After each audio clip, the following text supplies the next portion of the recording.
हाय रे मोर हाई स्कूल वाली ए जाऊछु पढ़ी धन रे साइकेल मारी।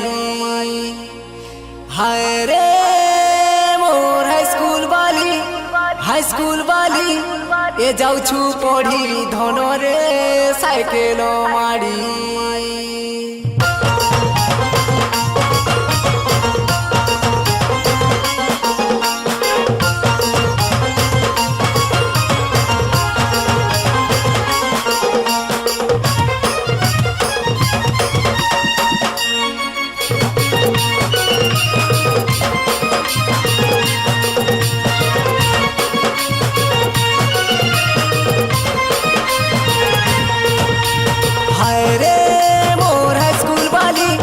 हाई स्कूल वाली ए जाऊछु पढ़ी धन रे साइकेल मारी।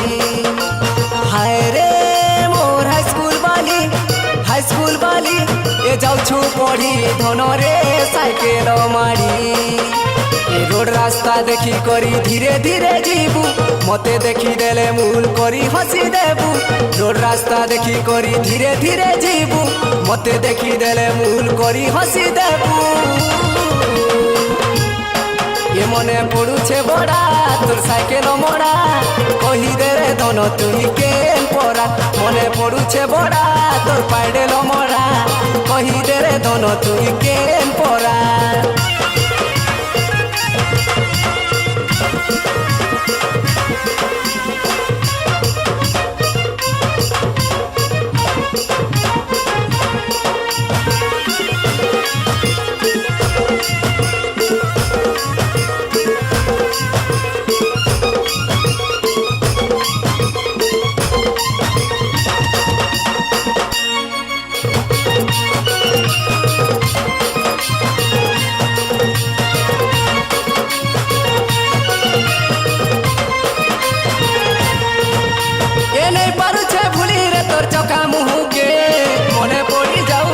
सबू कथा के ए नहीं पारुछु बुझे करे मनर कथा के काना कोला जानबू रो कही दे टिके।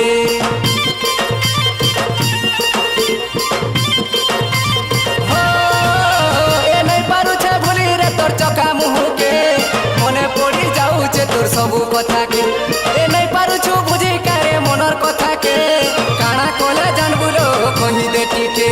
तुया लागला बाटे लो देखु चुले हेटी तते देखी धन रे मुई मारुथी सीसीटी। आला गला बाटे लो देखु चुले हेटी तते देखी धन रे मुई मारुथी सीसीटी। ए लेखी चलो तोर नाम मोर दिल सारा ए लेखी चलो तोर नाम मोर दिल सारा। ये मने पड़ुछे बड़ा तोर कमेंट मोरा कही दे रे धन तुई केन परा। मने पड़ुछे बड़ा तोर साइकेल मोड़ा कही दे रे धन तुई केन परा।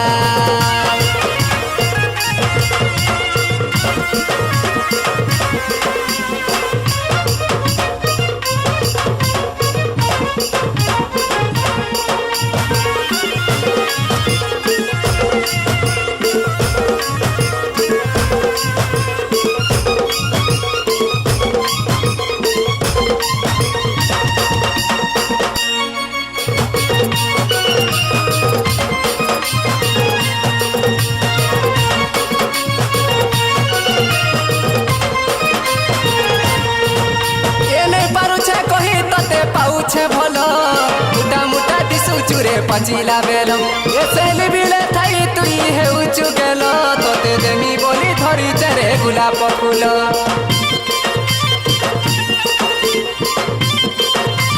हारे रो ए नहीं पारुछे कही तोते पाउछे भलो मुटा मुटा दिसु चुरे पचिला बेलो ए सेली बिले थाई तुई हे उचु गेलो तोते देमी बोली धरी चरे गुलाब फूल। तोर चाहनी चाखी मुल्की हसी करी रे बाई तोर गुरा गुरा गाले जेन छे कला जाय। तोर चाहनी चाखी मुल्की हसी करी रे बाई तोर गुरा गुरा गाले जेन छे कला जाय। ए सपन देखु चरे तते राती सारा ए सपन देखु चरे तते राती सारा। ए मने पड़ुछे बड़ा तोर साइकेल मोड़ा কহিদে রে ধন তুই কেন পরা মনে পড়ুছে বড়া তোর কমেন্ট মরা কহিদে রে ধন তুই কেন পরা মতে দেন পতা মোর লবঙ্গলতা কলে কলে ফুল কর্মী হেমারে কথা মতে দেন ধরা মোর সরগতরা ভুলেই নেমি ধনরে মুই সহর সারা